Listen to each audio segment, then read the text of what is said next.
Probability. तो जो आपने 10th में जो प्रोबेबिलिटी पढ़ा था, number of favourable outcomes by total number of sample space, है ना, इवेंट, और ये तो वो बस पता है क्या, हाँ, तो एक तरह से समझो तो वो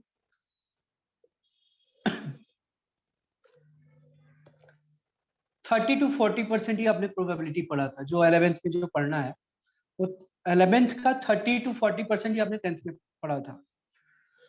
और आईआईटी पॉइंट ऑफ व्यू से जो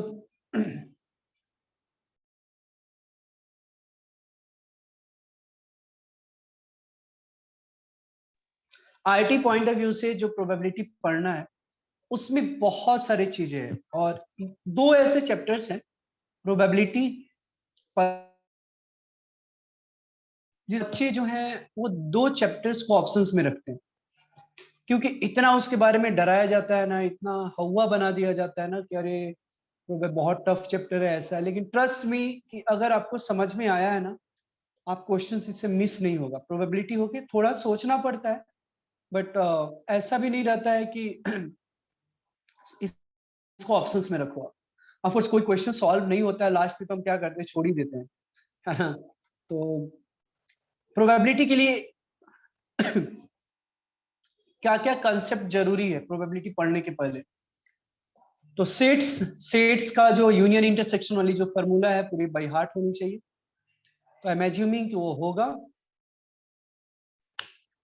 of course probability permutation combination के बिना नहीं है। एनसीआर एनपीआर जो बेसिक जो फॉर्मूले हैं, मोस्टली एनसीआर, तो वो यहाँ पे यूज है, ठीक है। तो कुछ बेसिक चीजें, कुछ टर्म्स बहुत इंपॉर्टेंट है, तो हम पहले कुछ यहाँ पे, अभी जितना टाइम है शायद आज हम लोग बातचीत ही इस पे ज्यादा कर पाएंगे आज, तो एक एक चीज हम डिस्कस करेंगे, ठीक है। आपको अगर चाहिए होगा कि आपको लगता होगा कि सर लिखवा भी दो, तो भी आप बता दीजिएगा, मैं लिखवा भी दूँ, ठीक है। तो प्रोबेबिलिटी बिल्कुल सही है। बहुत लोगों ने बोला कि पॉसिबिलिटी और कोई भी इवेंट हो रहा है उसकी मतलब हैपनिंग, है ना। तो कुछ इसमें टर्मिनोलॉजी है, कुछ टर्म्स है, हम उसको पहले जानेंगे। तो एक एक्सपेरिमेंट होता है, तो मैं डेफिनेशन नहीं लिखाऊंगा, है ना। जहां पे लगे कि आपको डेफिनेशन लिखने की जरूरत है, जहां पे मुझे wherever I feel कि I need to write the definition of particular terms, I will write, ठीक है। बट आप ये पॉइंट्स नोट डाउन कर सकते हैं जो भी डिस्कस करते हैं कर रहे हैं हम। तो पहला जो मेरे ध्यान में आ रहा है, एक्सपेरिमेंट।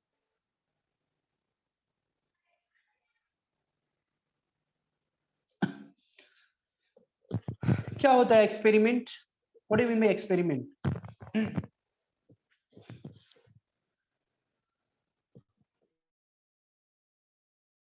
एक्शन जिसका कुछ आउटकम्स है, वेल डिफाइंड आउटकम्स है, कुछ रिजल्ट्स है, उसको हम एक्सपेरिमेंट बोलते हैं। Yes sir, no? एक एक चीज बड़े अच्छे से समझना प्लीज। एक्सपेरिमेंट का मतलब क्या हुआ कि कोई भी ऑपरेशन हुआ, कोई an operation which results in some well defined outcomes is called an experiment. Clear है क्या? यहाँ पे किसी को कोई दिक्कत? नो सर, क्लियर है। ओके। और प्लीज किसी को लगता है ना कि सर ये डेफिनेशन लिखवा दीजिए, तो आप मुझे बता देना, मैं लिखवा दूंगा, कोई ये नहीं है। बट ये सब का डेफिनेशन मुझे नहीं लगता कि यहाँ पे जरूरत है, जहां पे लगेगा मैं खुद लिखवा दूंगा। इसके बाद आउटकम मतलब क्या होता है? रिजल्ट होता है। सैंपल, अच्छा, एक्सपेरिमेंट के बाद एक रैंडम एक्सपेरिमेंट बहुत इंपॉर्टेंट है।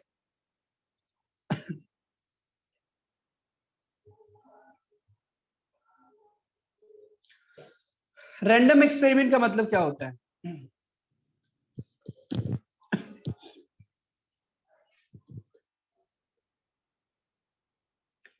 रैंडम एक्सपेरिमेंट को क्या मैं ऐसे बोल दूं कि an experiment which outcomes cannot be predicted with certainty. ऐसा एक्सपेरिमेंट जिसका जो आउटकम है हम प्रिडिक्ट नहीं कर सकते हैं। जैसे एक क्वाइन को टॉस किया, तो मुझे पता है कि रैंडम एक्सपेरिमेंट ऐसे भी बोल सकते हो कि मुझे आउटकम्स पता है कि इतना से इतना के रेंज में आएगा, लेकिन एक्चुअली क्या आएगा we are not sure. So can we say जैसे tossing a coin is also a random experiment, is it not? Yes, बताइए. sir. ठीक है, तो रैंडम एक्सपेरिमेंट का मतलब हो गया कि an experiment whose outcomes cannot be predicted with certainty is called a random experiment.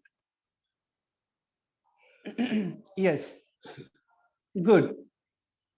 अच्छा, रैंडम एक्सपेरिमेंट के बाद आता है जैसे टॉसिंग द क्वाइन हो गया इसमें एग्जांपल. मैं पूरे बेसिक से बताऊंगा और एक एक चीज आपको समझ में आना चाहिए. जहां पे दिक्कत हो पूछ लेना, भले ही आज पूरे टर्म्स समझने में लग जाए जो भी इससे रिलेटेड टर्म्स हैं. रैंडम एक्सपेरिमेंट के लिए क्या बताया था अभी? रैंडम आपने सुना नहीं क्या? सर वो थोड़ा नेटवर्क इश्यू है. ओके, मैंने ये बताया random experiment, an experiment whose outcomes cannot be predicted with certainty is called a random experiment. मतलब क्या, हमको रैंडम एक्सपेरिमेंट ऐसे बोल सकते हो कि उसका जो आउटकम्स है ऑलरेडी हमको पता है पहले से, लेकिन एग्जैक्टली क्या आएगा उस मोमेंट पे हम ये नहीं पता है. जैसे एक क्वाइन है तो क्वाइन में या तो हेड आएगा या तो टेल आएगा, ये तो पता ऑलरेडी है आपको. लेकिन आप ये बता सकते हो क्या कि हेड ही आने वाला है टेल ही आने वाला है, ऐसा कुछ बता सकते हो आप? No sir. नहीं. सो इसी कारण से रैंडम एक्सपेरिमेंट को इस तरीके से बोलते हैं कि an experiment whose outcomes cannot be predicted with certainty is called a random experiment. जिसमें क्वाइन को टॉस करना हो गया या डाइस, लूडो जो खेलते हैं हम लोग, है ना, थ्रोइंग अ डाइस आल्सो, वो भी क्या हो गया, रैंडम एक्सपेरिमेंट.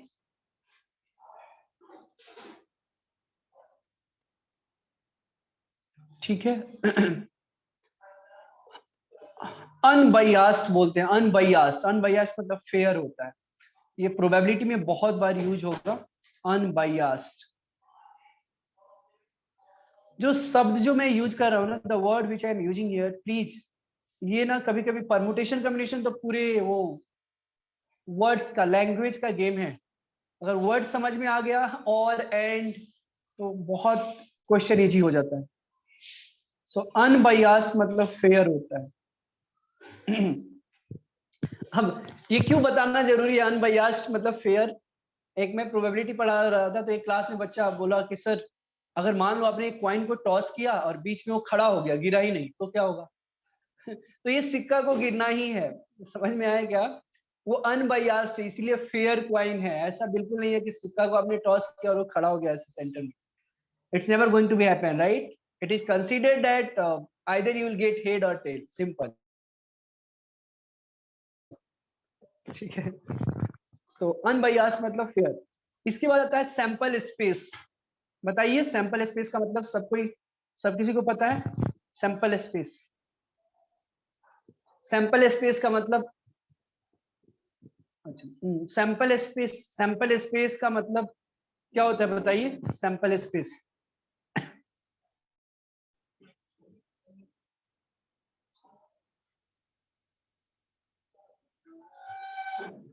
किसी भी रैंडम एक्सपेरिमेंट का टोटल जो पॉसिबल आउटकम्स है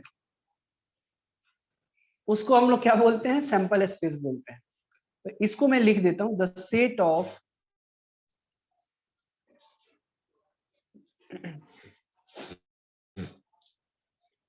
the set of all possible outcome, the set of all possible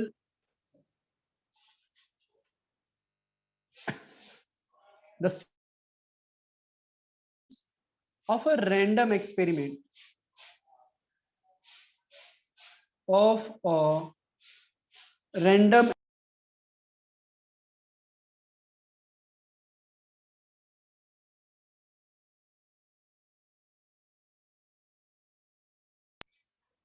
of a random experiment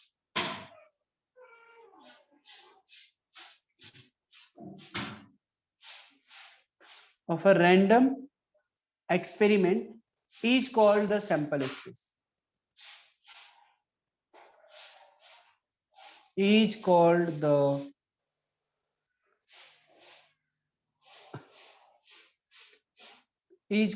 sample space for that experiment. तो सैंपल स्पेस तो पता होगा, आपने 10th में पढ़ा था, yes sir no?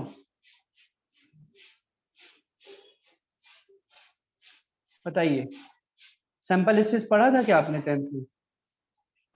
Yes sir. Okay, तो सैंपल स्पेस का मतलब क्या, जो भी रैंडम एक्सपेरिमेंट का आउटकम्स का जो सेट है, और सेट तो आपने पढ़ा ही है, सेट रिलेशन एंड फंक्शंस, तो उसको हम लोग सैंपल स्पेस बोलते हैं। जैसे एक क्वाइन के लिए, एक क्वाइन मान लो मैंने टॉस किया, देखो छोटी छोटी चीजों में यहाँ पे बड़े ध्यान से देखना है प्लीज। अगर एक क्वाइन को टॉस किया तो सैंपल स्पेस को हम एस से रिप्रेजेंट करते हैं, उसका टोटल नंबर ऑफ एलिमेंट्स कितने होंगे सैंपल स्पेस में। एक क्वाइन को टॉस किया तो कितना होगा उसका sample space, number of sample space कितना होगा उसका, number of elements in sample space. अगर एक क्वाइन को टॉस किया तो कितने नंबर ऑफ सैंपल स्पेस होंगे, number of elements in sample space? बिल्कुल 2 होगा, करेक्ट ना? या तो हेड होगा या तो टेल आएगा। तो एक क्वाइन के लिए नंबर ऑफ सैंपल स्पेस जो है 2 आ रहा है। आप बताएंगे तो मुझे बहुत अच्छा लगेगा। दो क्वाइन को मैंने एक साथ उछाला, टॉस किया, तो उसके number of elements in sample space कितने होंगे? सर 8। नहीं नहीं नहीं नहीं नहीं नहीं, दो क्वाइन को, आपका भी सही है। बताइए, दो क्वाइन को अगर टॉस किया, एक साथ उछाला, तो total number of sample space कितना होगा?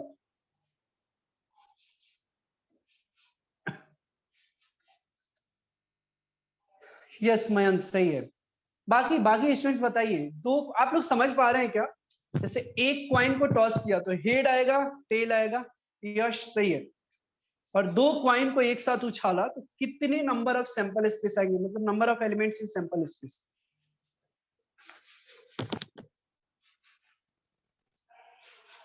मयूर नहीं नहीं नहीं नहीं, ईशा करेक्ट है, मयूर नहीं। अब आपको मैं फील करवाता हूं, देखो यही सब क्वेश्चन है, छोटे छोटे क्वेश्चंस बनते हैं इससे।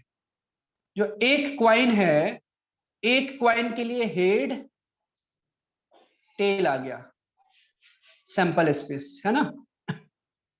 दो क्वाइन के लिए क्या क्या आ सकता है, हेड हेड आ सकता है, एक हेड टेल आ सकता है, फिर टेल हेड आ सकता है, फिर टेल टेल आ सकता है, यस और नो? तो number of sample space when we are tossing two coin, so 4 आएगा क्या, यस और नो? Yes sir. ओके, सबको क्लियर है, समझ में आ रहा है क्या? तेजस, हाँ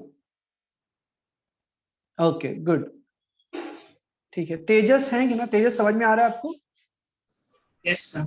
ओके, सो एक क्वाइन को लिया तो दो सैंपल स्पेस आ रहे हैं, दो क्वाइन को लिया मतलब number of elements in the sample space 4 लिया। अगर 3 क्वाइन ले लिया तो 3 क्वाइन में total number of elements in the sample space कितने होंगे? 3 क्वाइन को एक साथ उछाला, क्या बात है यार, कौस्तु बहुत ही बढ़िया यार, अपराजिता ग्रेट ग्रेट, बिल्कुल सही है। अब इसमें कितने लोगों ने, कितने स्टूडेंट्स ने फाइंड पैटर्न कर लिया होगा, है ना, पैटर्न फाइंड आउट किया और जनरलाइज किया, जरा सोचिए। कौस्तुभ का सही है, अपराजिता का सही है, यस आर्य परफेक्ट परफेक्ट बिल्कुल सही है। What about other students? What will be the number of elements in the sample space if we are tossing a 3 coin?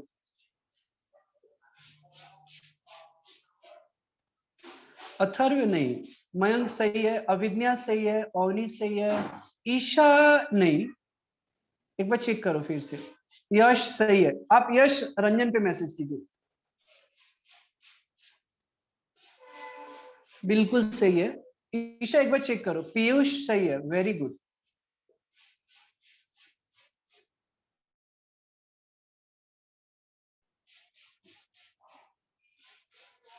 Anushka सही है, करेक्ट करेक्ट। देखो 8 हो जाएगा ना, 8 हो जाएगा। अब मैं बता देता हूँ, देखो 8 कैसे होगा, इतना फिल करवा देता हूँ, फिर बाद में मैं ट्रिक बता दूंगा। हेड हेड हेड, हो सकता है तीनों कॉइन में हेड हेड हेड आ जाए, फिर हेड हेड टेल आ जाए, फिर हेड टेल हेड आ जाए, फिर टेल हेड हेड आ जाए, है ना, फिर टेल टेल हेड आ जाए, करेक्ट, फिर टेल हेड टेल आ जाए, 1 2 3 4 5 6। अच्छा, फिर हेड टेल टेल आ जाए, फिर टेल टेल टेल आ जाए।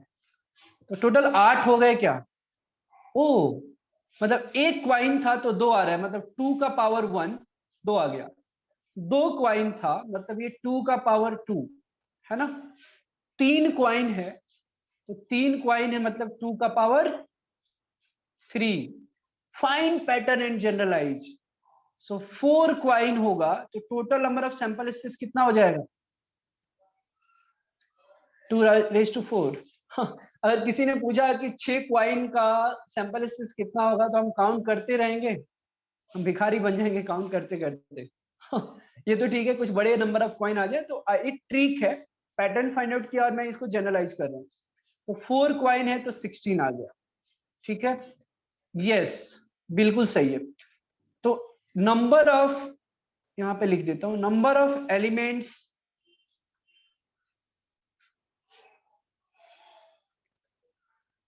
इन सैंपल स्पेस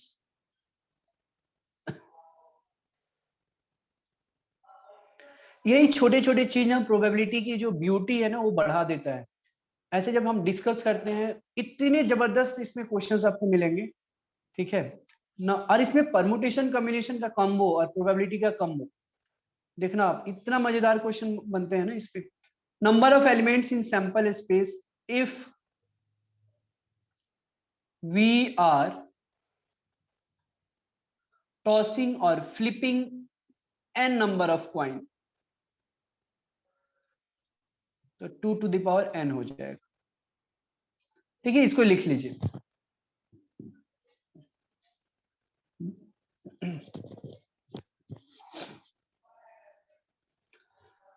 ठीक है, इवेंट के बारे में पता है आपको? इवेंट मतलब क्या? सैंपल स्पेस का सबसेट हो गया, है ना। अब ये एक इवेंट हो गया, H T T H T T, ये सारे क्या हो गए? इवेंट हो गया।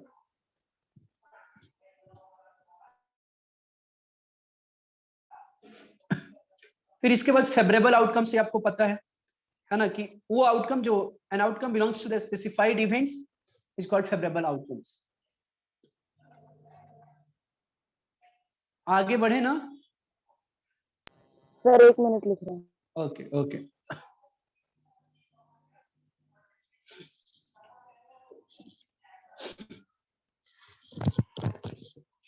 ये तो बेसिक बेसिक चीजें है, अब इसके बाद देखना मजा आने वाला है।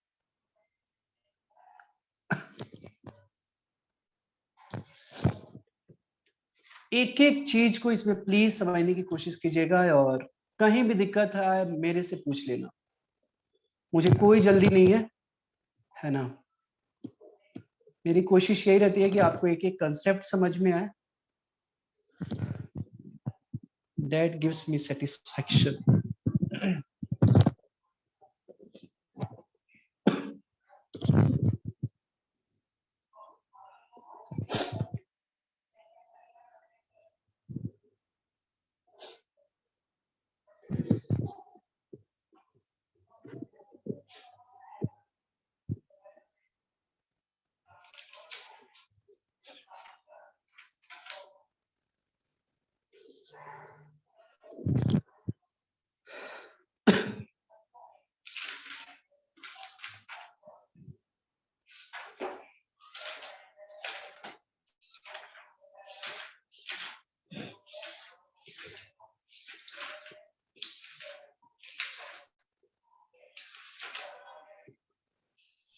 चल डे।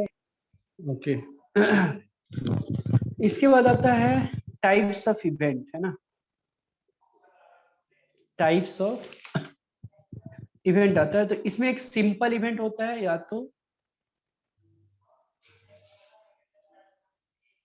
Simple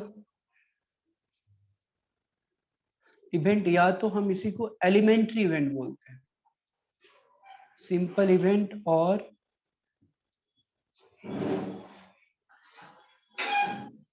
elementary event. तो सिंपल इवेंट और एलिमेंट्री इवेंट क्या होता है, तो एक सैंपल स्पेस में अगर एक एलिमेंट होता है, लिख लो यहाँ पे, if an event E, if an event E has, if an event E has only one sample point, if an event E has only one sample point of a sample space,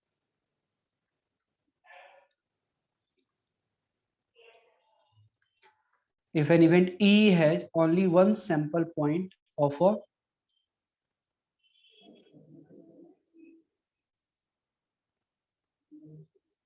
sample space, it is called a simple or elementary event.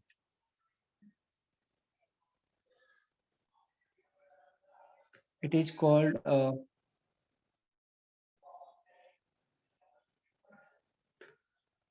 simple or elementary event.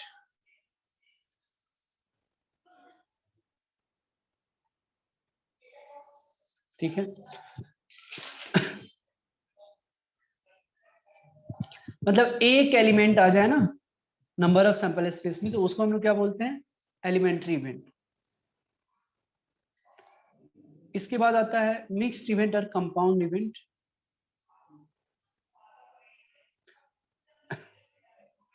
ये सारे term जरूरी है, क्योंकि जब आप solve करोगे ना तो आपसे पूछे जाएंगे ये सारे।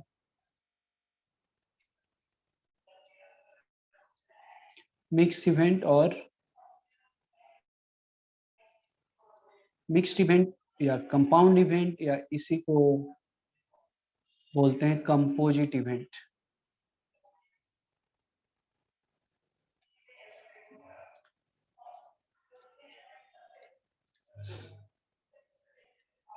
मिक्स्ड इवेंट और कंपाउंड इवेंट और कंपोजिट इवेंट। तो नाम से ही लग रहा है, जिसमें एक से ज्यादा एलिमेंट होगा, कोई भी सैंपल स्पेस में अगर एक से ज्यादा एलिमेंट होता है तो उसको अपन मिक्स्ड इवेंट बोलते हैं, है ना। मतलब एक सबसेट, हमने क्या बताया था कि कोई भी सैंपल स्पेस का एक सबसेट ले और उसमें एक से ज्यादा एलिमेंट हो तो उसको हम लोग मिक्स्ड इवेंट बोलते हैं, ठीक है। A subset of the sample space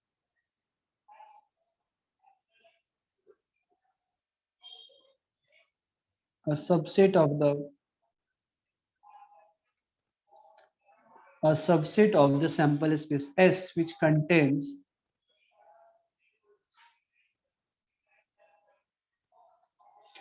थोड़ा प्लीज पेशेंस रखना, इसमें छोटी छोटी चीजें मुझे बताना है।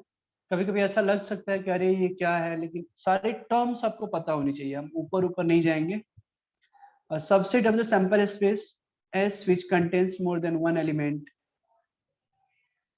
which contains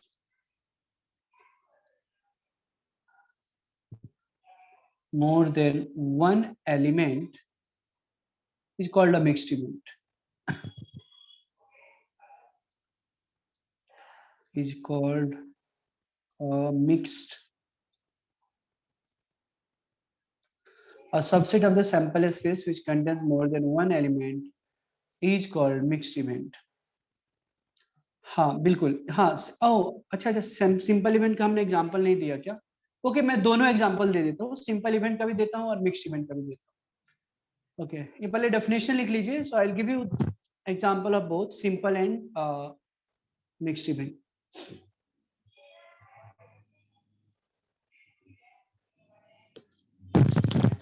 हो गया, लिख लिया क्या सबने?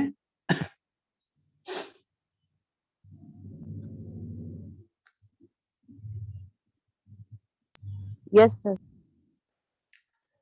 ठीक है, चलिए तो मैं दोनों का एग्जांपल दे देता हूँ अभी। देखो सिंपल इवेंट जैसे मान लो एक डाई को थ्रो किया गया है ना, एक डाई को थ्रो किया गया, तो सैंपल स्पेस अगर देखो तो उसका कितना होता है, 1 2 3 4 5 6 होता है। और एक मान लो ए है, लेट ए इक्वल टू ये 5 है, एक इवेंट हो गया ना, बी द इवेंट, मान लो let 5 be the event of occurrence of 5, occurrence of 5। और बी जो हो गया, एक मान लो इवेंट 2 हो गया, इसको मान लिया B the event of occurrence of 2।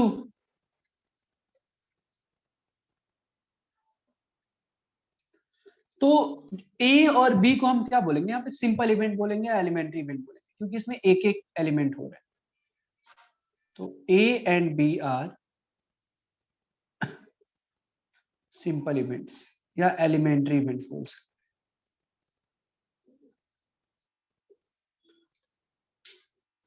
ठीक है, अपराजिता समझ में आया, सिंपल इवेंट्स या एलिमेंट्री इवेंट्स? Okay good. अब आते हैं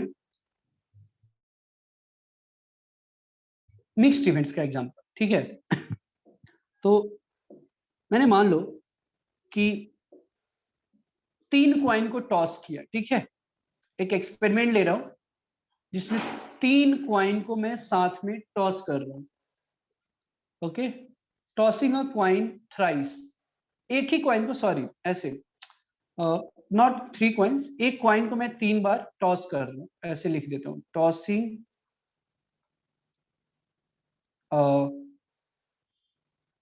कॉइन थ्राइस। 3 बार टॉस किया, तो ई एक नाम देता हूं, एग्जैक्टली 1 हेड अपीयर्ड। अब इसमें क्या क्या आ सकता है इवेंट्स, तो exactly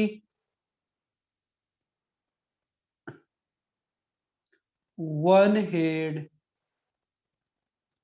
appeared, right?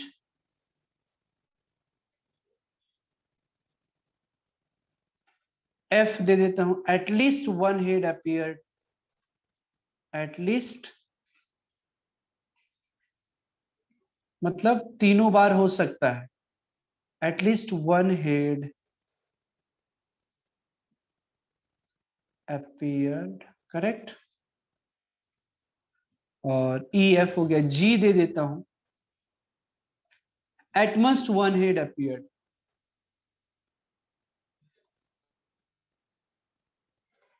Eight most 1 head appeared। अगर तुम इसको ध्यान से देखते हो ना, तो ये सारे ना मिक्स्ड इवेंट्स हैं। अब इसको मैं ऐसे लिख दूंगा तो ज्यादा समझ में आएगा आपको। देखो E इक्वल टू क्या हो जाएगा, एग्जैक्टली 1 हेड appeared, तो HTT आ सकता है, THT आ सकता है, TTH आ सकता है। तो ये क्या हो गया, मिक्स्ड इवेंट हो गया। देखो इसमें 3 एलिमेंट है ना, इसमें क्या है, एक से ज्यादा एलिमेंट है। F का अगर देखो, एटलीस्ट 1 हेड अपीयर, मतलब क्या, एटलीस्ट 1 हेड मतलब HTT, मतलब तीनों भी हेड हो सकता है, THT, TTH, HHT, है ना, और क्या हो गया, HTH, फिर THH और HHH। तो EF ये भी क्या है, मिक्स इवेंट हो गया। G के लिए देखो, एटमोस्ट 1 हेड अपीयर, मतलब उल्टा चालू करेंगे, टेल टेल टेल, मतलब टेल नहीं भी, हेड नहीं भी हो सकता है, THT, HTT, TTH। तो ये EFG इस तरीके से क्या है, तीनों मिक्स्ड इवेंट है, या इसी को आप कंपाउंड इवेंट बोलेंगे या कंपोजिट इवेंट बोलेंगे। वैसे एग्जाम में डायरेक्ट इससे क्वेश्चन नहीं पूछा जाता है, बट कहीं नाम लिया तो आपको इसलिए मैंने बता दिया कि वो कोई कंफ्यूजन ना हो। क्लियर है Aparajita? Did you get the difference between simple and mixed events?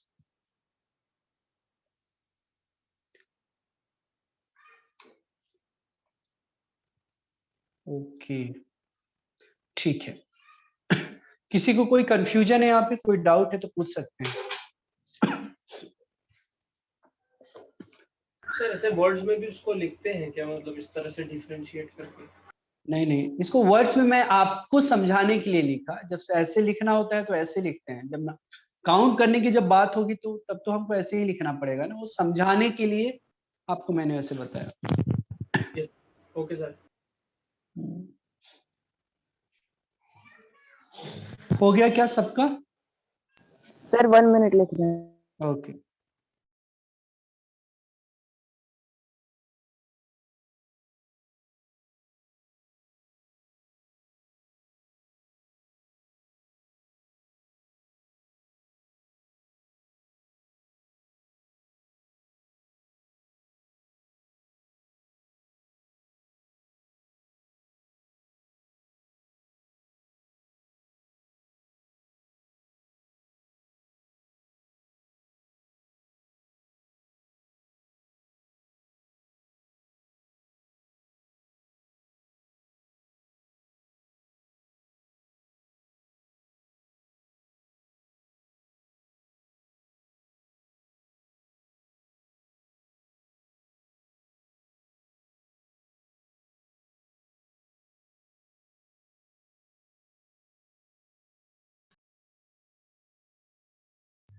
हो गया डन?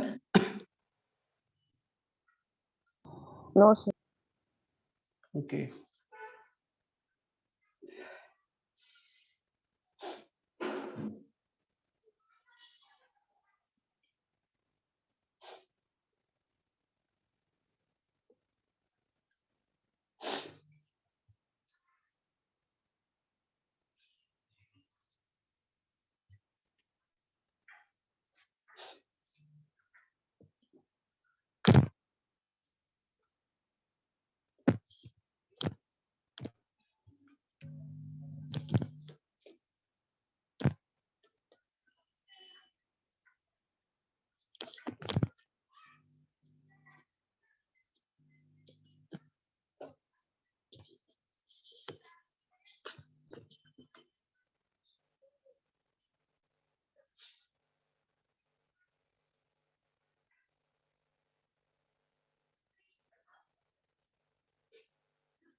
हो गया क्या डन? सर लास्ट लाइन है। ओके, थोड़ा फास्ट कीजिए आप।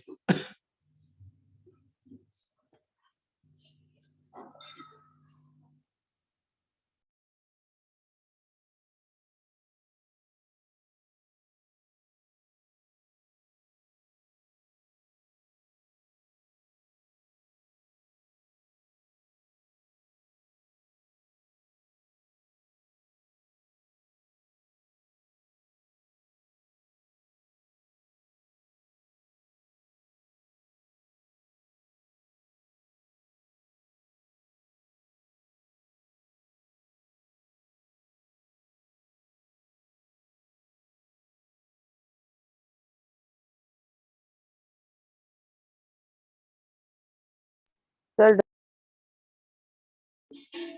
ओके ठीक है। इसके बाद जो हम लोग जो देखने जा रहे हैं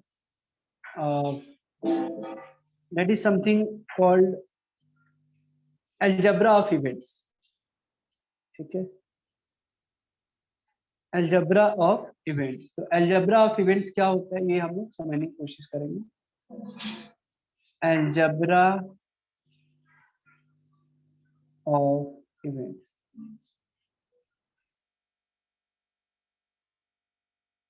सो अलजेब्रा ऑफ इवेंट्स में सबसे पहले एक आता है कॉम्प्लीमेंट्री इवेंट्स।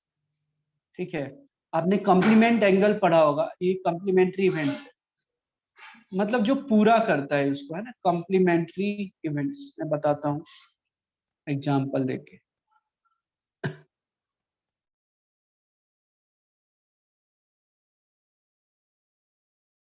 क्या होता है कि जैसे मान लो एक सेट ए है, जैसे कॉम्प्लीमेंट्री इवेंट का मतलब क्या हुआ कि अगर एक ए है ना, ए एक इवेंट है ए, तो अगर मैं बोलूं कि कॉम्प्लीमेंट ए का क्या होगा, एक ये ए है तो इसको हम ए डैश से रिप्रेजेंट करते हैं। ए डैश मतलब कॉम्प्लीमेंट ऑफ ए। अब इसका मतलब क्या है, ए डैश का मतलब क्या, नॉट ए। ए में कुछ चीजें हैं और उसका अगर कॉम्प्लीमेंट लिया जाए, मतलब जो चीजें दूसरे सेट में ना हो। जैसे I will give you one example. Complementary event, मान लो 3 कॉइन को टॉस किया गया, सिंपल। तो 8 सैंपल स्पेस होता है, हेड हेड हेड। मैं चालू करता हूं यहीं से, head head tail, right, head tail head, correct, tail head head, right, फिर हेड टेल टेल, फिर टेल हेड टेल, फिर tail tail head and tail tail tail. ये एस सैंपल स्पेस हुआ। एक ए सेट है, वो मान लिया हेड टेल हेड है, फिर हेड हेड टेल है और टेल हेड हेड है। मतलब सेट ए अगर है जिसमें एक टेल है, तो ए डैश अगर निकालना है सर, ए डैश, तो क्या हो जाएगा, ये बाकी तीनों को छोड़ के सब चीज हो जाएगा ए डैश में, है ना। ए डैश जो ए में है, ए में 3 कौन कौन से जरा देखते हैं। हेड टेल हेड किधर है, ये है, head head tail, right, head head tell. So head head tell ये है और टेल हेड हेड। ये बाकी तीनों को छोड़कर बाकी जो आएंगे ना 5, वो ए डैश हो जाएगा, कंप्लीमेंट में आ जाएगा, सिंपल। Head head head, head tail tail, tail head tail, tail tail head, sorry, tail tail head ना। तो टेल टेल हेड और टेल टेल टेल। तो ये ए और ए डैश है, इसको हम लोग बोलते हैं कॉम्प्लीमेंट्री इवेंट्स। ए का कॉम्प्लीमेंट्री इवेंट्स ये है। समझा क्या आप लोगों को? Yes sir. इसको लिख लीजिए आप लोग।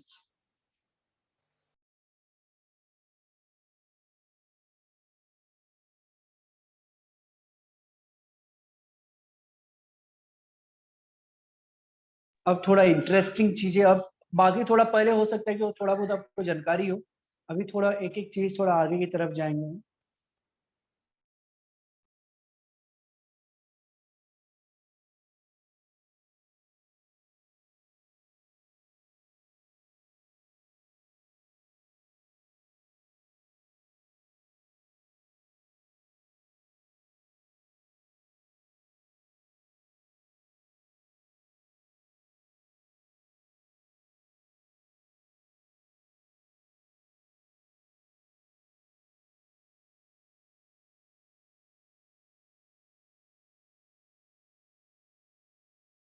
किसी को भी कोई दिक्कत हो समझने में तो आप पूछ लेना।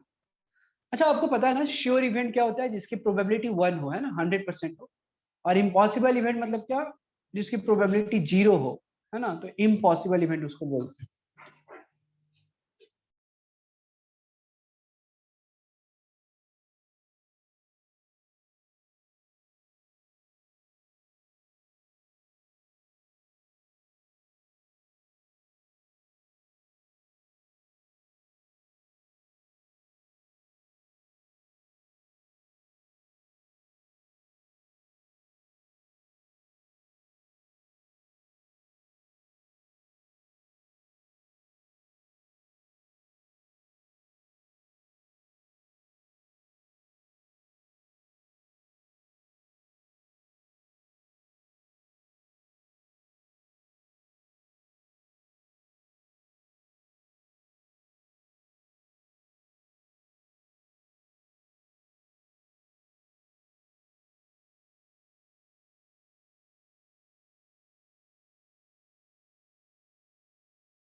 हो जाए तो बता दीजिए आप।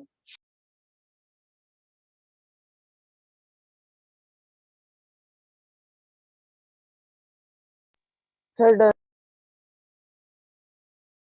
ओके, ठीक है, आगे फिर बढ़ेंगे हम और कॉम्प्लीमेंट्री इवेंट्स से आगे बढ़ेंगे। अब यूनियन इंटरसेक्शन क्या होता है, डिफरेंस क्या होता है, वो किस सेंस में यूज करते हैं, हम सारी चीजें देखने वाले हैं।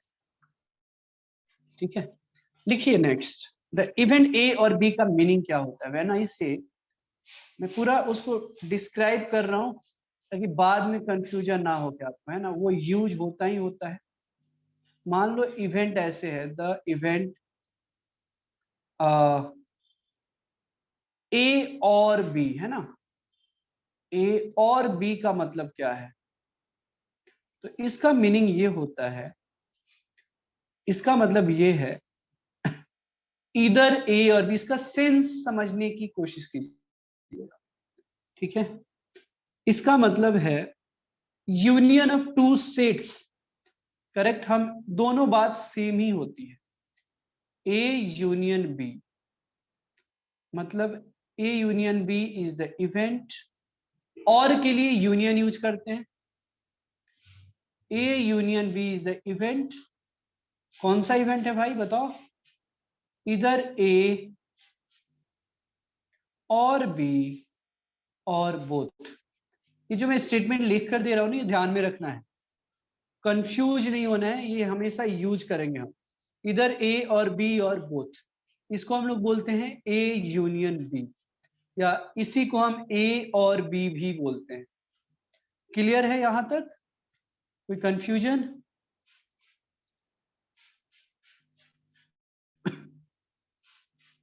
नेक्स्ट,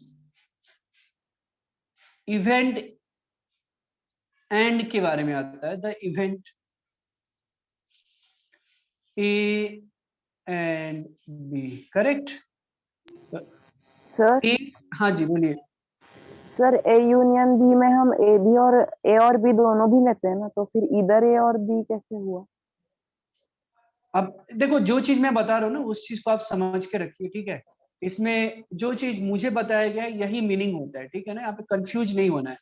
जो चीज आप जानते थे, ए और बी का मतलब यहाँ पे क्या है, ए यूनियन बी का मतलब वैसा इवेंट, या तो ए होगा, या तो बी होगा, या तो दोनों होगा। ठीक है, ये समझने की कोशिश कीजिए, इधर ए और बी और बोथ। ठीक है, क्वेश्चन जब आएगा ना, वहां पे क्लियर होगा कि इसका मीनिंग क्या है। क्वेश्चन जब इस तरीके से आएंगे, सेट्स में आपने ऑलरेडी क्वेश्चंस कुछ किए रहेंगे ऐसे, और ये इसीलिए मैं पहले से बताकर रख रहा हूँ। मैं पहले पूरा सुन लीजिए, यहाँ पे किसी को कोई डाउट है तो बताइए। ए यूनियन बी का मतलब क्या है, इधर ए और बी और बोथ। ठीक है, जब बताऊंगा और क्लियर हो जाएगा कि एंड का मतलब क्या है। ठीक है, the event A and B का मतलब है कि intersection of two sets, right, intersection of two sets इसको बोलते हैं ऐसे, ए intersection B, right? A intersection B is the set of those elements. A intersection B is the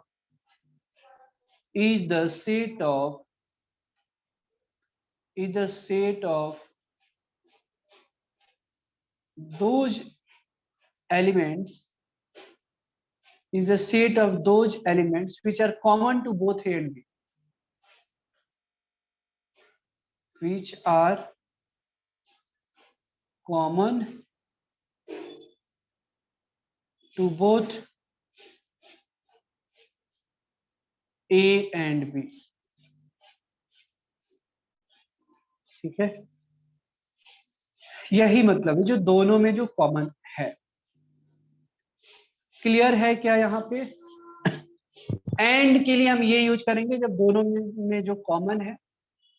and जब आएगा ना स्टेटमेंट में, this and this, physics and chemistry, तो P intersection C, physics and mathematics, तो P intersection M. समझ में आ रहा है क्या आप लोग यस को? सर। ठीक है, इसके बाद एक आता है the event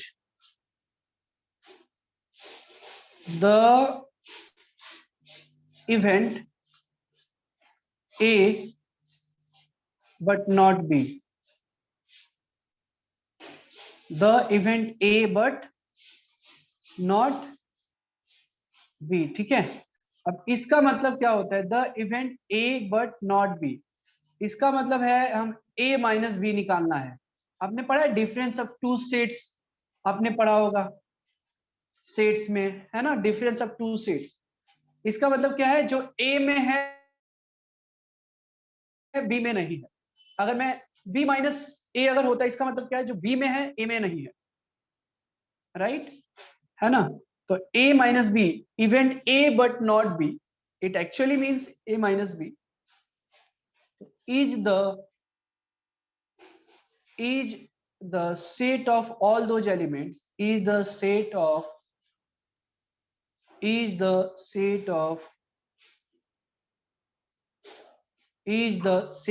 all those elements which are in A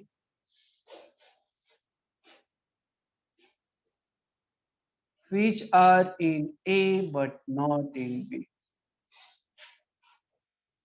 which are in A but not in B। ध्यान में रहे, एक इंपॉर्टेंट फॉर्मूला यहाँ पे, A माइनस बी की जो वैल्यू होती है वही A minus A intersection B, मतलब A और B में जो कॉमन है वो A में से घटा देते हैं तो A माइनस बी होता है।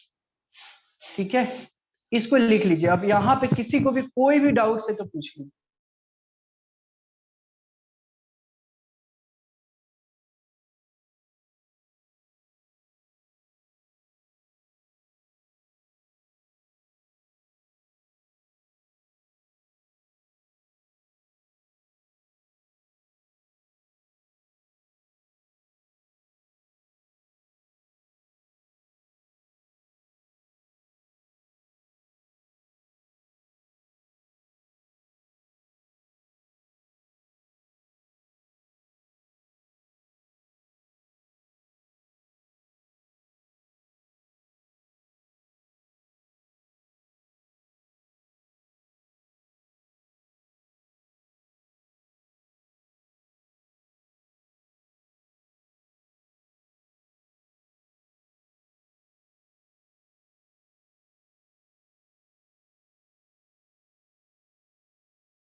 हो गया डन? Yes sir.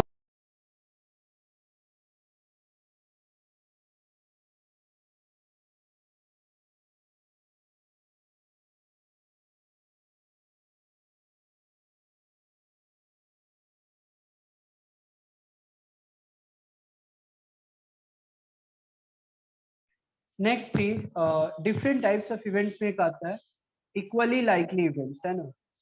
ये जस्ट लिखवा देता हूँ। इक्वली लाइकली इवेंट्स का मतलब क्या है?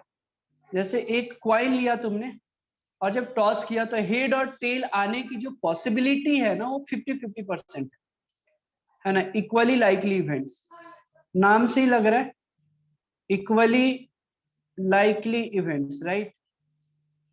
तो इक्वली लाइकली इवेंट्स का मतलब ये होता है कि जैसे एक क्वाइन लिया और आपने टॉस किया तो हेड और टेल आने की पॉसिबिलिटी बराबर है। दूसरा कि एक डाई लिया, उसको थ्रो किया, लूडो में जो होता है 1 2 3 4 5 6 सबकी जो प्रोबेबिलिटी है, पॉसिबिलिटी है,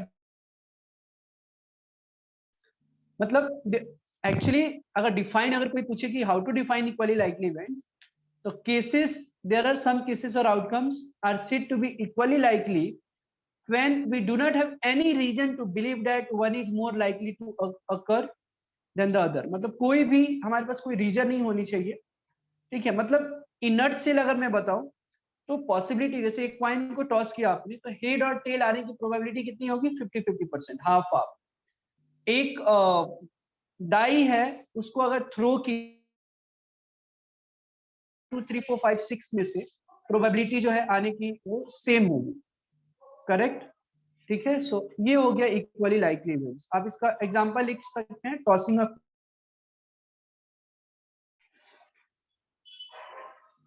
अ क्वाइन, है ना? आप इसको चाहिए तो एक्सप्लेन करके लिख सकते हैं। लिख देता हूं, the possibility of getting head and tail are same here. Possibility of getting head and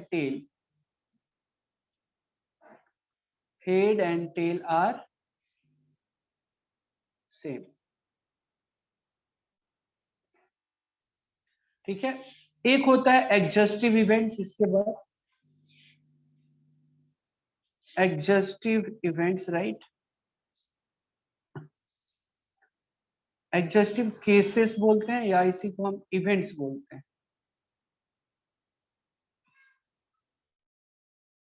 इसका भी डेफिनेशन मैं लिखवा देता हूं। एडजस्टिव इवेंट्स का मतलब क्या होता है वो समझ लें, ठीक है? पूरा मतलब एडजस्ट हो जाना ना। जैसे I will give you one example, I will explain with the help of example, ठीक है? तो मान लो एक सैंपल स्पेस है, एक डाई है, तो सिंपल उसका सैंपल स्पेस कितना हो जाएगा? 1 2 3 4 5 6, ठीक है? तो एक ए जो सेट हुआ वो 1 2 3, right? A number less than 4 appears, b 3 or 4, a number greater than 2 but less than 5, c 5 और 6। तो अब तीनों को तुम मिला दिए ना, ए यूनियन, आपसे प्रोबेबिलिटी में डू नॉट थिंक कि इतने आसान क्वेश्चन पूछे जाएंगे, ये सब प्री रिक्विजिट है ना? जो जैसे होता है ना रिक्वायरमेंट की, प्रोबेबिलिटी पढ़ने के लिए क्या क्या इंपॉर्टेंट है, वो सारी चीजें अभी हम लोग डिस्कस कर रहे हैं। तो A union B union C का वैल्यू अगर देखोगे तो क्या आ जाएगा? 1 2 3 4 5 6, है ना? तो ये एस के बराबर हो जाता है।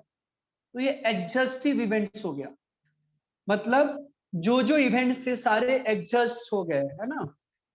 एस 1 2 3 4 5 6 जो सैंपल स्पेस के अगर इक्वल हो जाता है तो हम लोग उसको क्या बोलते हैं? A B C are called exhaustive events. यहाँ पे बोलेंगे मतलब तीनों को मिलाकर हम लोग क्या बोल रहे हैं कि वो सारे एलिमेंट जो हैं जो सैंपल स्पेस के इक्वल हो जाता है, तो उसको हम लोग एडजस्टिव इवेंट्स बोलते हैं। So A B C are called exhaustive events. Sir वो पूछना था मुझे कि बी में भी 3 आ रहा है, ए में भी 3 आ रहा है, तो वो उसको एक ही बार लिखते हैं? नहीं, एक ही बार लिखते हैं। आपने सेट में भी पढ़ा होगा, मैं भी बता रहा हूँ, तो एक ही बार लिखते हैं। ठीक है श्रेयान? Okay sir. ठीक है, इसको लिख लीजिए आप। कोई डाउट है यहाँ पे, कोई कंफ्यूजन है तो आप पूछ सकते हैं।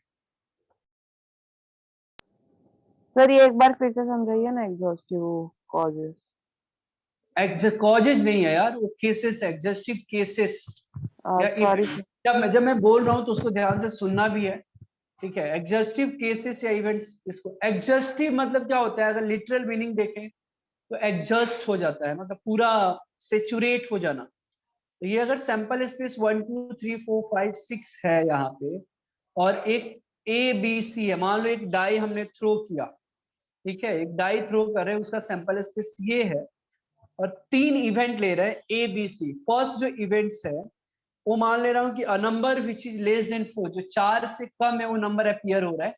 एक इवेंट ले लिया। दूसरा इवेंट मैं लेता हूं नंबर जो कि 2 से बड़ा है और 5 से छोटा है, उसको बी इवेंट ले लिया। और सी जो लिया वो जो 4 से बड़ा जो इवेंट है उसको सी ले लिया। और तीनों का अगर कंबाइन किया जाए ना, A union B union C, तो सैंपल स्पेस के बराबर आ जाता है। मतलब अब सैंपल स्पेस में कोई any element, is there any element which is left in the sample space which is not there in ABC?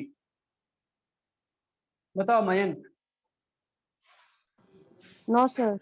नहीं है, तो सारे एलिमेंट एडजस्ट हो गए ना, इसीलिए हम इसको एडजस्टिव इवेंट्स बोलते हैं। क्लियर है? Yes sir. ठीक है, और किसी को कुछ पूछना है यहाँ पे तो पूछ सकते हैं, नहीं तो हम आगे बढ़ेंगे। इसको लिख लीजिए।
हो गया done? Can you go ahead?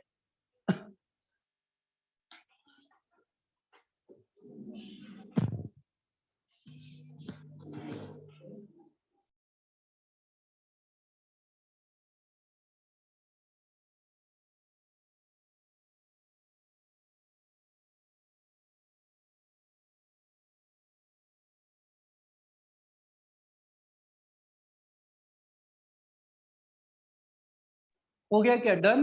Can you go ahead?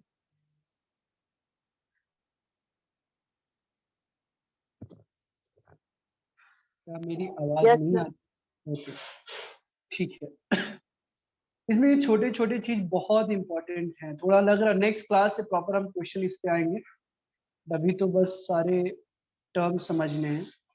इसके बाद आता है mutually exclusive events. Mutually exclusive events, ठीक है।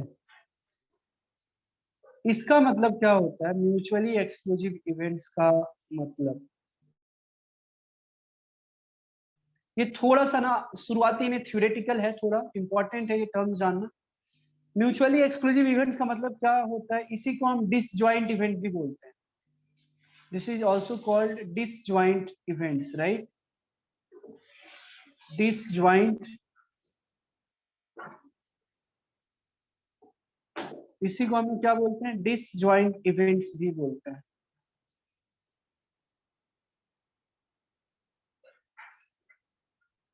ठीक है। अब इसका मतलब क्या है, कोई कॉमन नहीं हो, है ना उसमें। आप ऐसे बोल दे कि इंटरसेक्शन ऑफ, मैं लिख देता हूं, जैसे दो इवेंट है मान लो, event A and event B, right? Event A and event A and event B in the sample space. Event A and event B in the event A and event B in the sample space S. कोई भी sample space है उसमें दो event है, event A and event B, उसको mutually exclusive events कब बोलेंगे? इसको हम एग्जांपल से भी देखेंगे। Are said to be, are said to be mutually exclusive,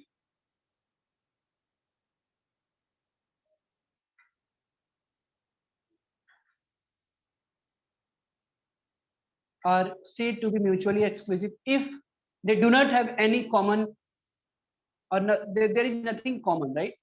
If they have no common outcomes, if they have no outcomes in common.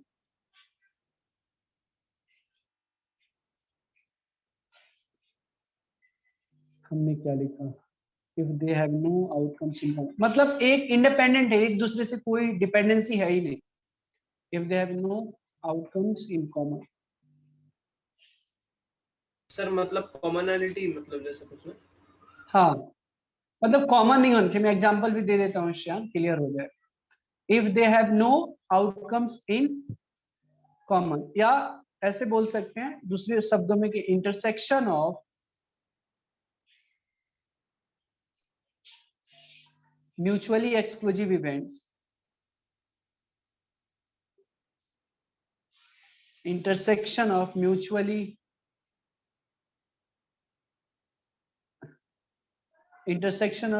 exclusive events is empty.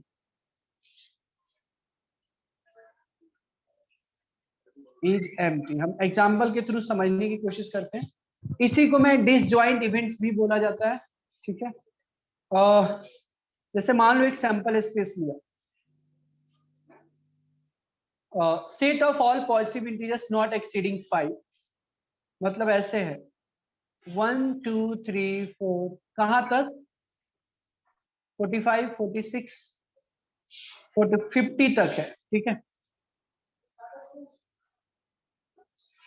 Okay, और ए एक set लिया 8 का मल्टीपल,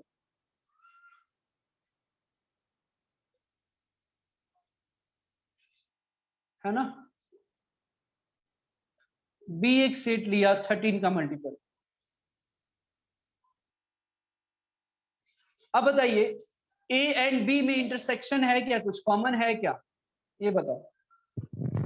ए set ए और set B में बताइए कुछ common है क्या यहाँ पे?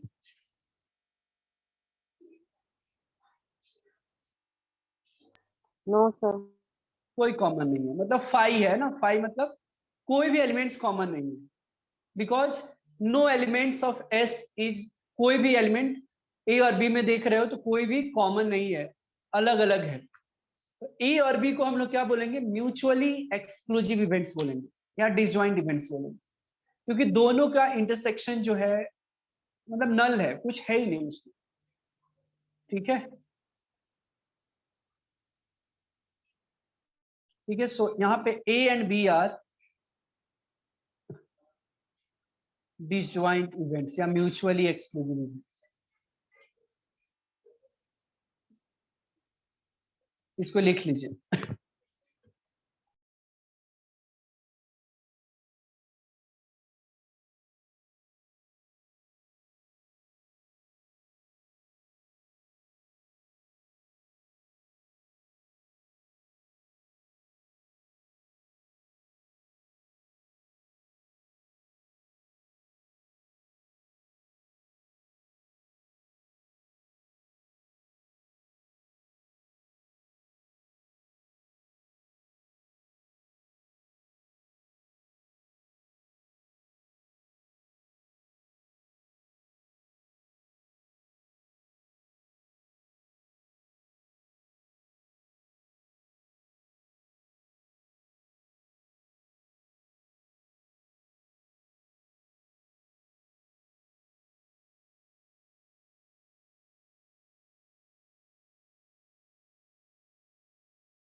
हो गया तो बताइए, इसको लिख लीजिए, और हो जाता है तो बताइए।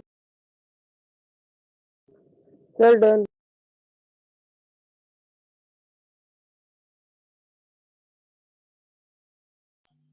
फाइन, हो गया तो बहुत ही अच्छी बात है। ठीक है, तो म्यूचुअली एक्सक्लूसिव इवेंट समझ में आया आपको? अच्छा, एक चीज बता,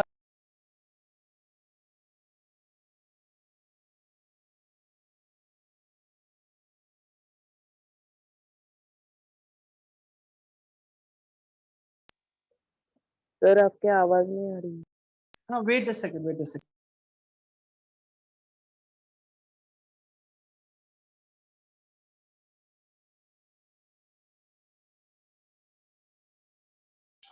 सो आप इसको और एक नोट करके लिख लीजिए आप इसी में, कि अगर दो इवेंट जो है, इफ टू इवेंट्स, आपने म्यूचुअली एक्सक्लूसिव इवेंट समझा, म्यूचुअली एडजस्टिव इवेंट समझा, एडजस्टिव, तो अगर दोनों अगर हो जाता है वो केस में, तो क्या होगा, if two events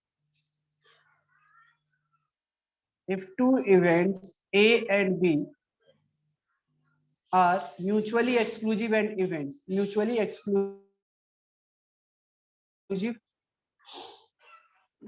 if two A and B are mutually exclusive and adjustive, are mutually exclusive and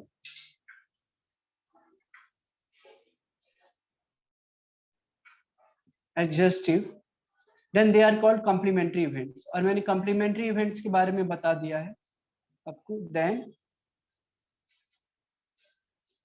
they are called complementary events।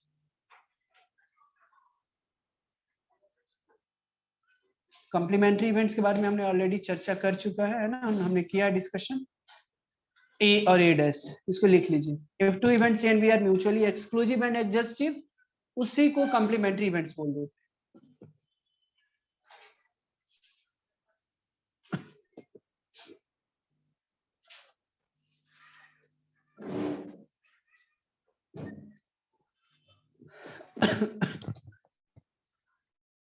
तो कॉम्प्लीमेंट्री को अलग अलग तरीके से लिखते हैं, जैसे मैंने बताया, ए डैश से भी लिखो, ए बार भी बताया जाता है, और ए सी ऐसे भी लिखते हैं। इसका मतलब इंटरप्रिटेशन इसका क्या है, नॉट ए। सेक्शन बता दिया था आपको। हाँ, ये एक इंपॉर्टेंट चीज, ये भी नोट कर लेना। A dash intersection B dash, ये intersection A dash B dash, ये दोनों बराबर होता है ए यूनियन बी का कॉम्प्लीमेंट लेते। तो इसका इंटरप्रिटेशन क्या है, neither A nor B,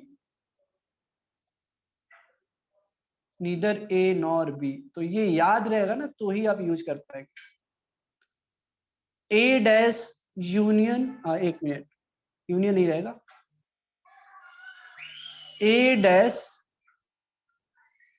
intersection B union A intersection B dash. इसका मतलब क्या है, इसका इंटरप्रिटेशन क्या है, exactly one of A and B. ये सारा मीनिंग है, exactly one of A and B, बस ये लिख लीजिए।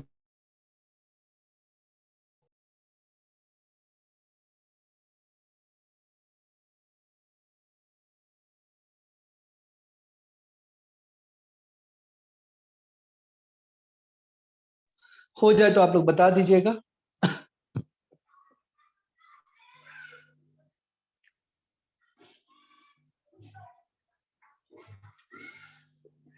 अब आज जितना भी हमने बताया ना, इसको घर पे जाने के बाद रिवाइज करना है। Try to understand the concepts, मतलब वो दिमाग में रखने का कोशिश कीजिए जो भी कॉन्सेप्ट हमने बता रखा है।